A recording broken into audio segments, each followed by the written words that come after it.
Sublime gracia del Señor. Seguimos con el tema que hemos venido tratando, teología del pacto. Entonces, en las clases anteriores hablábamos de la teología del pacto como distintivo de la fe reformada. No es una postura, para nosotros no es una postura. Para nosotros es parte de nuestra ortodoxia, no ortodoncia, ortodoxia. Es decir, hace parte de nuestros dogmas, de aquellas cosas que nosotros creemos que son verdades fundamentales de la fe cristiana.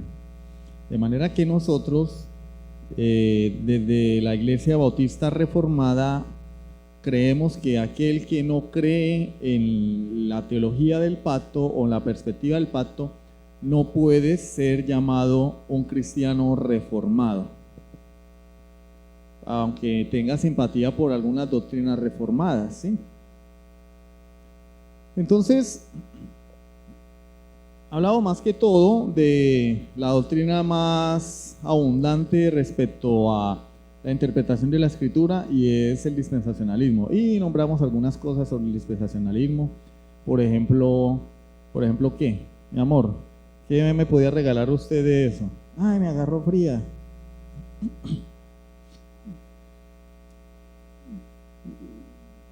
Le voy a echar una ayudadita. Ahí está en las diapositivas.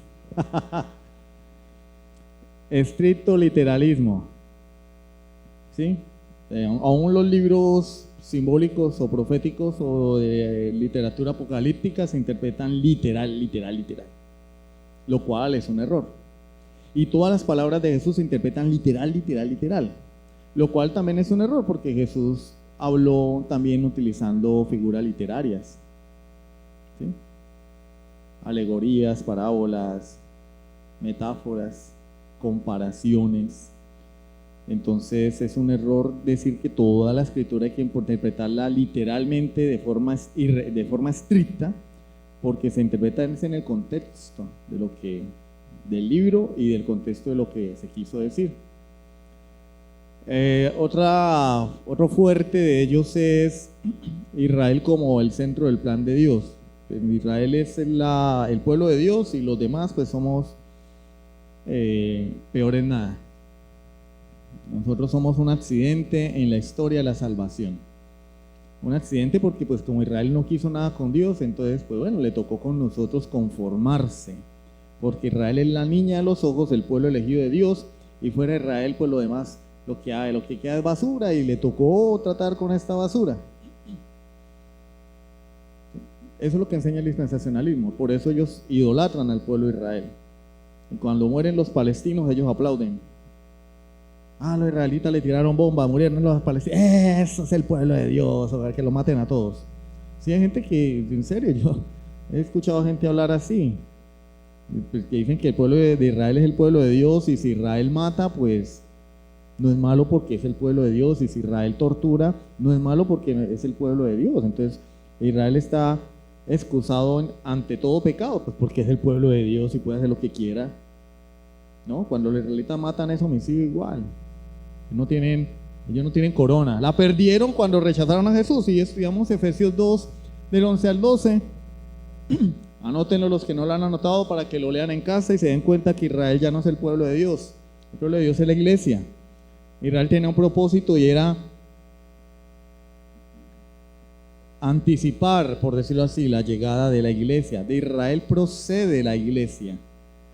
Dar origen a la iglesia. ¿Sí? Pero Israel ya no es el pueblo de Dios. Ahora el pueblo de Dios es el Israel espiritual, la iglesia. Israel apuntaba al pueblo de Dios, ¿sí? Y vamos a hablar ahora de la teología del pacto. Teología del pacto, y decíamos que la palabra pacto en la Escritura aparece 314 veces. En el Antiguo Testamento aparece 275 veces la palabra berit, que significa pacto en el hebreo, berit. Y las otras 29 veces, ¿sí?, aparece en el Nuevo Testamento. Una palabra que vamos a ver más adelante, diateque, que también significa pacto, pero no son lo mismo. No son lo mismo, y ya vamos a desarrollar ese tema.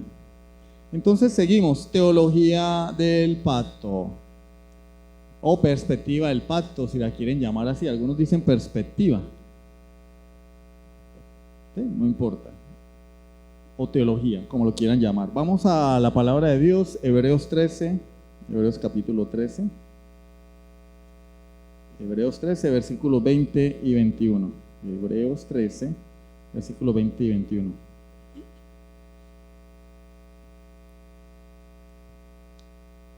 Dice la palabra de Dios: y el Dios de paz, que resucitó de los muertos a nuestro Señor Jesucristo, el gran pastor de las ovejas, por la sangre del pacto eterno. Esto es contundente, o sea, también con este versículo le podemos dar en la cabeza a un dispensacionalista. Es la sangre del pacto eterno. O sea, el plan de Dios siempre fue ese: sacrificar a Jesucristo para darle vida a sus ovejas. Dice: os haga aptos en toda buena obra, para que hagáis su voluntad, haciendo Él en vosotros lo que es agradable delante de Él por Jesucristo, al cual sea la gloria por los siglos de los siglos. Amén. Acá no aparece ninguna mención al pueblo de Israel. Está hablando de un pacto que se gestó desde la eternidad, un plan que se escribió, se diseñó en la eternidad. No fue que un accidente cuando los israelitas rechazaron a Jesús. No, ese pacto se hizo desde antes de la fundación del mundo. El pacto eterno. ¿Y la gloria para quién es? Para Jesucristo. Lo decíamos en la predicación. Las otras perspectivas, incluyendo el dispensacionalismo, le quitan la gloria a Dios y ponen su mirada en el hombre. El dispensacionalismo exalta al pueblo de Israel por alguna razón que no logro comprender, porque los israelitas también son pecadores, a no ser que Dios haya puesto algunos poderes especiales en el material genético de Jacob y ellos tengan sangre azul o sangre verde, no sé. No, es que Dios los eligió, ¿sí? Precisamente porque Dios los eligió, la gloria es para Dios, no para ellos. Entonces, el autor de los Hebreos nos habla de un pacto eterno. Allí está en el Nuevo Testamento la palabra pacto. Claro que no es como los pactos que nos enseñaron en la iglesia apóstata, ¿no? Que nosotros le damos una cantidad de dinero a Dios y Él, porque así nos enseñaron. Tú le das a Dios dinero, haces un pacto con Dios. Bueno, pero es que eso es una distorsión de la escritura. ¿Qué es un pacto? Por definición, o sea, esa es una definición que ustedes van a encontrar en el diccionario o en cualquier lado, en Wikipedia, en el libro gordo de Petete, en donde quieran. ¿Qué es eso, Petete? Petete era un libro que le enseñaban a uno cuando chiquito. Petete era un muñequito. ¿Qué es un pacto? Un pacto es, por definición, un convenio o un acuerdo legal entre dos o más partes. ¿Qué es un pacto? Un contrato. Un contrato. Lo que hace un hombre cuando contrata a un empleado, ¿qué hacen? Firman un contrato, ¿cierto? Hacen un pacto, es un acuerdo. Yo me comprometo a darle trabajo al hombre y a pagarle una cantidad de dinero y él se compromete a trabajar. ¿Sí o no? No armarme un sindicato, se compromete a trabajar. Cuando uno arrienda un inmueble, ¿qué hace? Un contrato. Yo me comprometo a pagar X cantidad de dinero, a cuidar el inmueble por tanto tiempo, y él se compromete a no fastidiarme mientras yo esté viviendo ahí. Porque es que hay propietarios que arriendan la cobija y se quieren seguir cobijando con ella. Usted está sentado uno en el baño y entró el dueño, con permiso. Y uno, pero ¿cómo así? No, yo pensé que yo estaba arrendado, yo pensé que yo estaba pagando. así son las cosas en el mundo en el que vivimos, ¿no? Uno debería arrendar y no fregar, pero la realidad es otra. Yo he visto ese fenómeno aquí en Ureña. Aquí la gente arrienda y está uno durmiendo. Cuando entró el dueño, con permiso, es que yo voy a mirar a ver si el bombillo prende. ¿Cómo así? Pero eso es, en la realidad es un contrato, ¿cierto? Entre dos o más partes. Es decir, debe haber un acuerdo. Yo acepto los términos tuyos, tú aceptas mis términos y firmamos el papelito. Ahora la pregunta es, ¿eso es un pacto divino? O sea, los pactos que Dios hace con el hombre tienen estas características. Vamos a verlo, eso es lo que vamos a ver. ¿Estará de acuerdo la Biblia con esta definición de pacto? Bueno, la palabra pacto viene del hebreo berit, que significa atar. Cuando una persona hace pacto con otra, queda atada o queda comprometida con esa persona. Es un compromiso. Por eso nosotros entendemos el matrimonio como un pacto. Y entendemos la membresía de la iglesia como un pacto.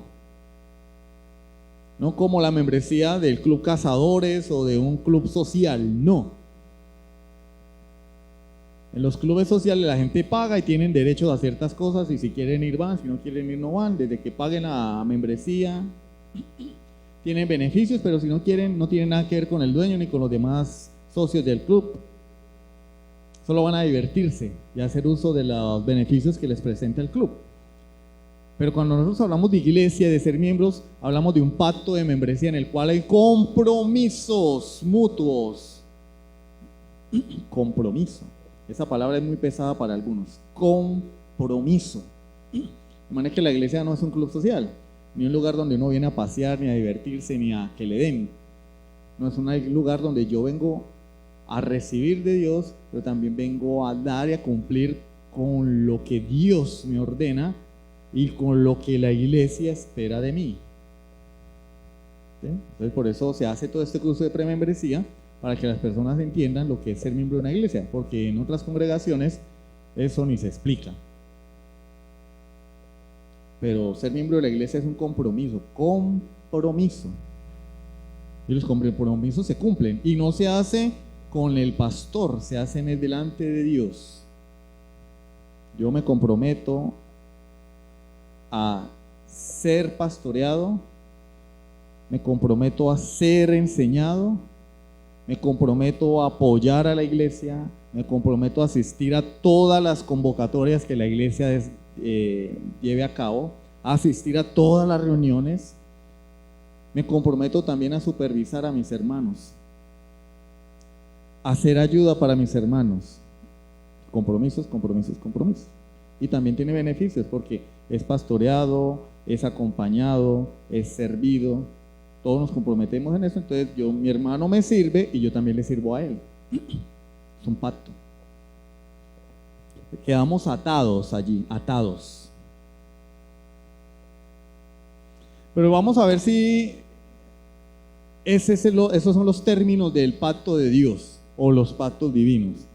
Entonces, por un lado, estamos hablando de que un pacto, por definición, es un convenio entre dos o más partes, como el tratado de paz que se firmó esta semana entre el gobierno y cierto grupo, ¿cierto? No voy a decir el nombre porque firmaron un acuerdo bilateral, los dos se comprometieron a un cese al fuego, entre comillas. O sea, las dos partes llegan a un acuerdo. Pero vamos a ver que el pacto de Dios es un poquito diferente. Por un lado, el primer pacto de las Escrituras es claramente unilateral. El primer pacto que está explícito en las Escrituras, ¿no? Explícito. Porque hizo un pacto con Adán, pero no está explícito, está implícito. Pero vamos a ver el primer pacto en las Escrituras. Génesis 6:18. El pacto noético, o el pacto que Dios estableció con su siervo Noé.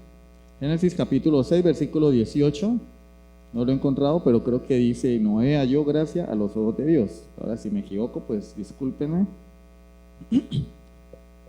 Mas estableceré mi pacto conmigo. Si ve que el hombre se equivoca. Mas estableceré mi pacto contigo, y entrarás en el arca tú, tus hijos, tu mujer y las mujeres de tus hijos contigo. Díganme alguien, ¿en qué parte del pacto Dios le pregunta a Noé si está de acuerdo, si le gusta, si le parece, si ya leyó la letra chiquita? Cuando uno va a comprar un teléfono y va a hacer un contrato de una línea, a uno le dan un contrato y uno lee la letra chiquita, ¿sí o no? Porque qué tal que en la letra chiquita le digan que no puede, que tiene que durar 2 años el contrato y así no utilice la línea, tiene que pagarlo. No leí la letra chiquita y me tumbaron, sí, pero firmé el contrato. Bailas. Pero acá no hay letra chiquita que leer, acá solamente es lo que Dios dice, su voluntad. Yo estableceré mi pacto contigo. ¿Estás de acuerdo?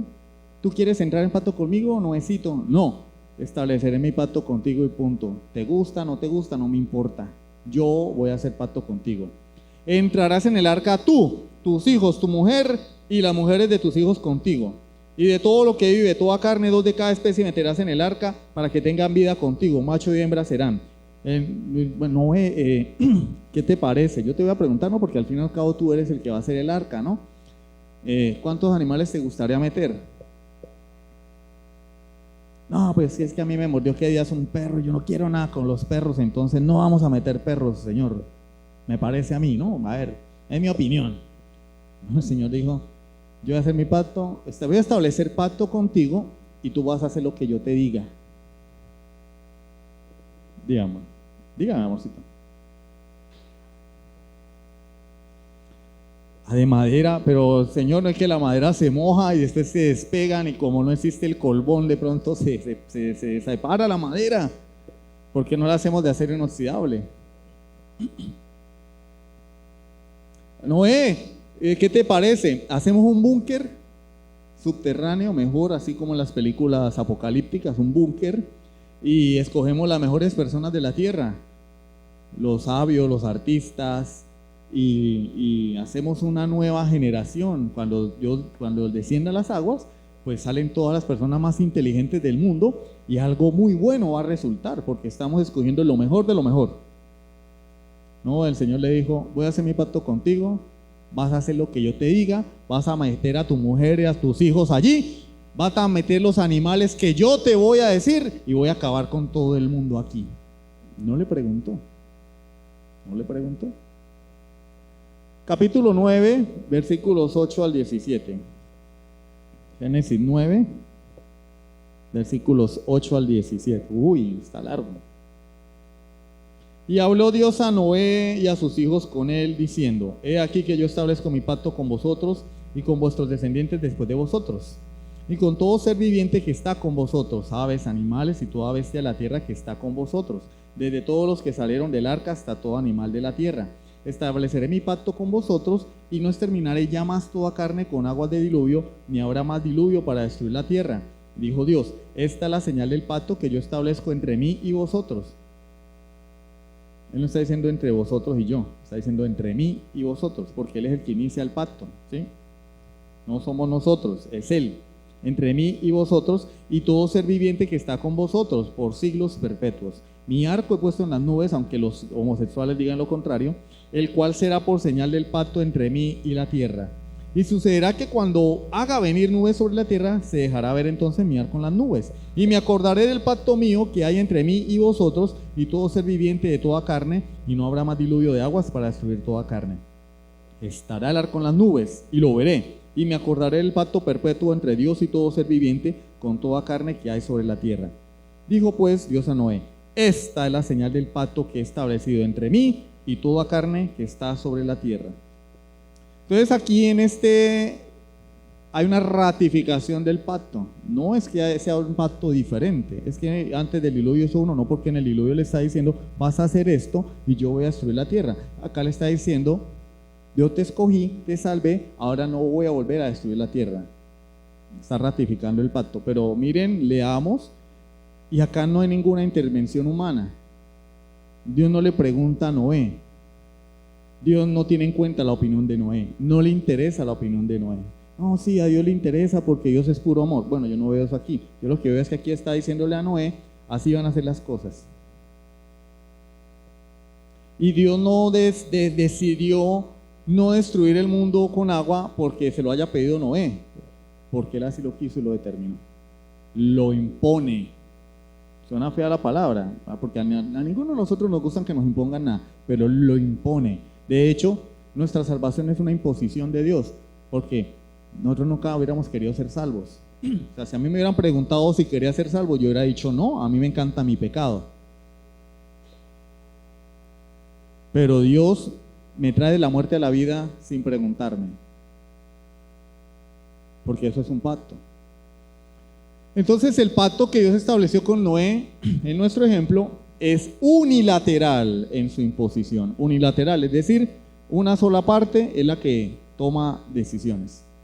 Cuando es bilateral, bi son dos, uni es uno, unilateral. Una de las dos partes es la que regula lo que va a establecer el pacto.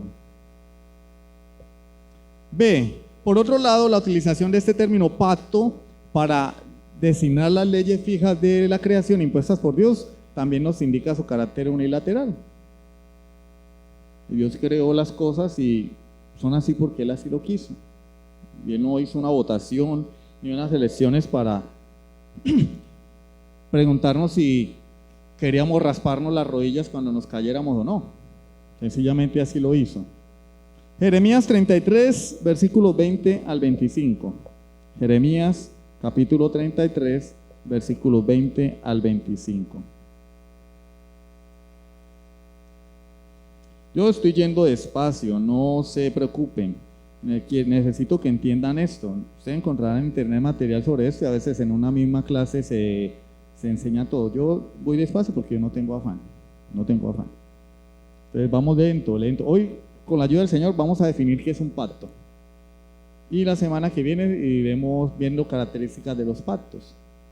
Y también vamos a ver qué dice nuestra confesión de fe de los pactos, porque nuestra confesión de fe nos dice que es un pacto también. Jeremías 33, versículos 20 y 25. Jeremías 33, versículos 20 y 25. Así ha dicho Jehová: si pudiereis invalidar mi pacto con el día y mi pacto con la noche, de tal manera que no haya día ni noche a su tiempo, ¿sí? Versículo 25. Así ha dicho Jehová: si no permanece mi pacto con el día y la noche, si yo no he puesto las leyes del cielo y de la tierra, ¿sí? Aquí el Señor está diciendo, de forma, utilizando figuras literarias, que Él hizo un pacto con la creación. Es decir, Él hizo la creación como Él quiso y estableció leyes. ¿Los días cuánto duran? 24 horas. Por ahí hay algunos que andan diciendo que, como Jesús dijo que los días serían acortados, entonces, se pasó el día rápido. Eso es que se está cumpliendo lo que dijo Jesús. Los días serían acortados. No, los días siguen durando las mismas 24 horas. 24 horas y fracción. Por eso cada 4 años hay un año bisiesto, porque es 24 y una fracción de tiempo. Las leyes las estableció Dios. La tierra, porque es esférica, ligeramente esférica, porque no es esférica perfectamente, es achatada en los polos, y no cuadrada, porque Dios quiso. ¿Y por qué uno se moja con agua? Porque Dios quiso. ¿Ves que los pollos se bañan con tierra? Pues déjelos que se bañen con tierra, nosotros nos vayamos con agua, porque así lo estableció Dios. Sí, parecen bobadas, es chistoso, pero es que es la realidad. Dios hizo las cosas como Él quiso. ¿Y por qué sale el sol? Porque Él así lo quiere. ¿Y por qué estamos chupando calor? Porque así lo quiere. Él estableció las leyes unilateralmente. No le preguntó a los marranos si querían comer más agua. No le preguntó al perro si quería odiar al gato. Así estableció Él sus leyes en la creación. ¿Y yo por qué nací pobre? Porque así Dios lo quiso. Él impone. Él no es ese Dios que está en un rincón llorando para que le prestemos atención, a ver si le paramos bola. Ay, por favor, Juanito. No. Él es el Rey, Señor de señores, dueño de la creación, y Él impone, Él hace con su creación lo que quiere. Nosotros no debemos ver la tierra como nuestra casa. Debemos ver la tierra como la habitación de Dios y nosotros somos como los visitantes. Cuando uno va a la casa ajena, uno no abre la nevera sin permiso. Nosotros debemos ver la tierra como la habitación de Dios en la cual nosotros vivimos porque Dios nos lo permite. Y lo que hacemos porque Dios nos lo permite. Así de sencillo. Él es el rey. Esta teología exalta al Señor. No lo pone como un sirviente como las otras perspectivas de la palabra del Señor. Tercero, asimismo el término pacto se utiliza como sinónimo de estatuto, ley u ordenanza. Josué capítulo 7 versículo 11. Entonces tenemos Josué 7:11 y tenemos también Jueces 2:20. Josué 7:11. Israel ha pecado y aún han quebrantado mi pacto que yo les mandé. Entonces, la ley que Dios le entregó al pueblo de Israel en el Sinaí era un pacto que Él les mandó, les impuso. Dios no sentó a Moisés, no fue que Moisés se quedó 40 días allá arriba en el monte negociando con Dios, como en el Congreso, ¿no? En el Congreso se debaten leyes y negocian entre ellos. No, pero bueno, no, sí, mire, no, y por encima de la mesa y por debajo de la mesa, ¿no? Acá Dios dijo, mira, acá están los 10 mandamientos y me los cumples. Y muchas estipulaciones derivadas de esos 10 mandamientos. Y vas a hacer mi tabernáculo así, y así, y así, y vas a hacer estos sacrificios así, así, asado, y los haces. Señor, pero para nosotros es muy difícil creer en un Dios que no vemos, porque no nos hacemos un becerro de oro. ¡Pum! Candela. Y murieron miles de personas ese día por el pecado. ¿Por qué? Porque Dios es el que manda. Jueces 2:20. Jueces capítulo 2, versículo 20. Y la ira de Jehová se encendió contra Israel y dijo: por cuanto este pueblo traspasa mi pacto que ordené a sus padres y no obedece a mi voz.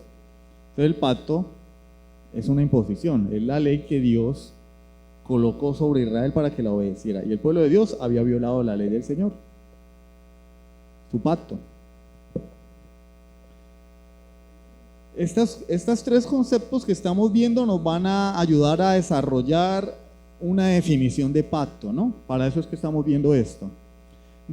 Finalmente, en el idioma griego existen dos palabras que significan pacto. Entonces, en el hebreo tenemos en el Antiguo Testamento la palabra berit, que ya la vimos, que significa atar.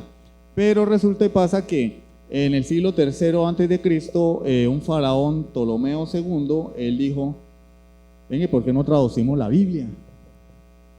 Sí, porque era un hombre amante de la cultura, de las ciencias, sí, era un hombre ilustrado. Entonces este faraón dijo: venga, traduzcamos la Biblia, los escritos de Dios, el Pentateuco, vamos a traducir eso a un idioma que todo el mundo pueda leer, ¿sí? Y las mandó a traducir con 72 eruditos, y de esos 72 eruditos surgió lo que hoy conocemos como la Biblia Septuaginta y 2, no mentiras. Septuaginta, porque es que Septuaginta significa 70.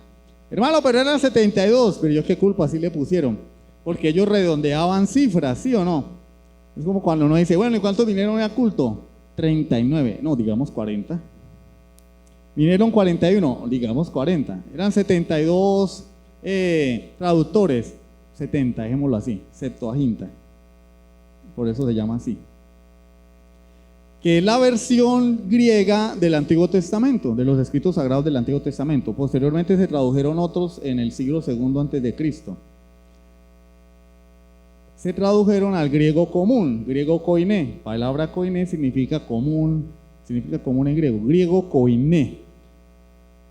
Era el griego común porque habría un griego antiguo que era el que hablaba la civilización griega, pero cuando Alejandro Magno conquistó el mundo, como ustedes entenderán, se mezcló el idioma griego con las lenguas de los países que ellos conquistaban, se mezcló con las lenguas nativas y dieron origen a un griego más moderno que se llamó griego común. Entonces lo que ese hombre dijo es, vamos a traducir la Biblia para que la pueda leer la gente. Y así nació la Septuaginta. Y los traductores, cuando veían pacto, por ejemplo, pacto de David con Jonatán, decían, bueno, este es un pacto, un acuerdo bilateral, un acuerdo entre dos partes, y colocaban sunteque. Bueno, vamos a traducir la palabra verida, sunteque, porque es un acuerdo entre David y Jonatán, ¿sí o no? Pero cuando veían el pacto de Dios con Noé, el pacto de Dios con Abraham, el pacto en el monte Sinaí, cuando veían los pactos que acabamos de leer en Jueces, en Josué, en Jeremías, ellos decían, no puede ser sunteque porque sunteque es un acuerdo bilateral o multilateral, no puede ser sunteque. Entonces hay otra palabra en el griego que puede servir para ese pacto, para traducir berid. Y dijeron estos eruditos, vamos a utilizar la palabra diateque o diateque, porque yo no soy experto en griego, no me sé los acentos. Vamos a poner esa palabra. ¿Y qué significa la palabra diateque? Imposición o testamento. De ahí es donde surge el hecho de que nosotros tengamos en nuestras Biblias un Antiguo Testamento o Nuevo Testamento, o un antiguo pacto y un nuevo pacto. Porque se contemplaba el testamento de una persona no como una petición a los que quedaban vivos, sino como una exigencia, como la última voluntad de una persona que iba a morir y no se podía quebrantar. Entonces, aún en nuestras culturas, nosotros vemos cómo hay personas que cuando van a morir dicen, mi última voluntad es esta, ¿cierto? Cuando van a matar a una persona, diga sus últimas palabras. Bueno, mi última voluntad. ¿Cuál es la última voluntad? Y se supone, ¿cierto?, que esa última voluntad la gente tenía que cumplirla. Mi última, y tenemos, por ejemplo, hay personas que, una persona muere en Bogotá, por ejemplo, pero su última voluntad fue que lo enterraran acá. Entonces la gente, no, pero es que esa fue la última voluntad de mi papá y tengo que hacerlo, porque... Y uno dice, pero ¿para qué se va a traer ese cuerpo allá hasta acá? Entiérrelo allá, no, que es un muerto.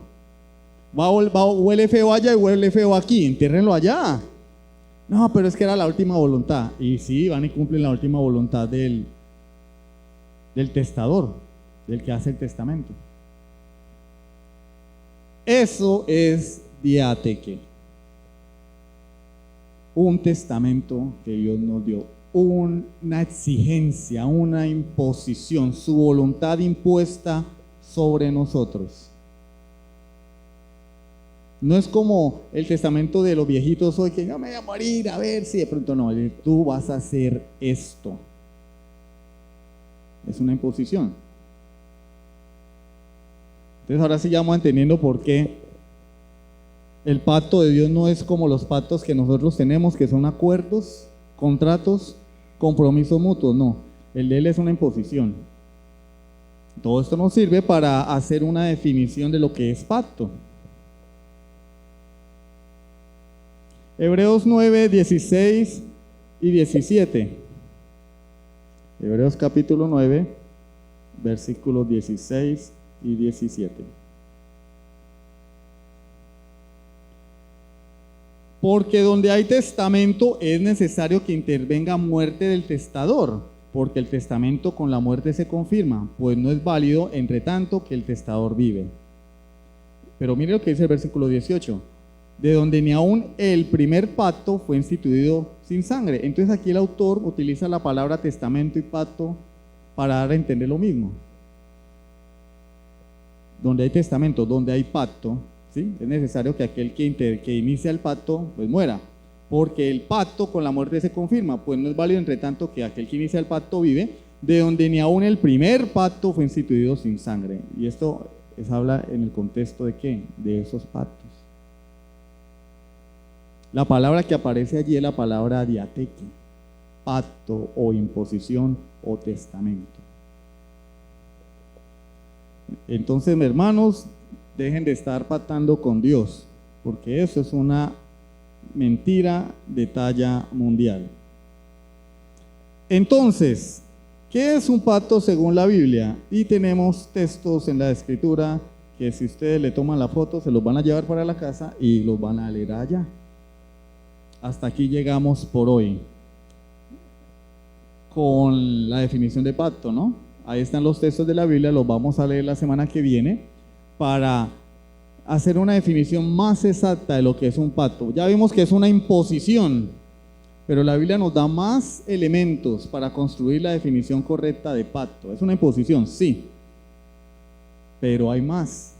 Y ustedes en estos textos van a ver una palabra común en todos los pasajes que está allí. No se las voy a decir, la semana que viene se las voy a decir. Y los que lo lean lo van a encontrar. Y los otros van a llegar acá. Ay, habían versículos. Sí. Y con esa definición vamos a construir, con esa palabra que está en esos pasajes, vamos a construir la definición de pacto. Y vamos a ver también en nuestra confesión de fe lo que ella dice que es un pacto. ¿Sí? ¿Listo? Entonces, no siendo más, mis queridos hermanos, vamos a dejar hasta ahí por hoy. Sublime gracia del Señor.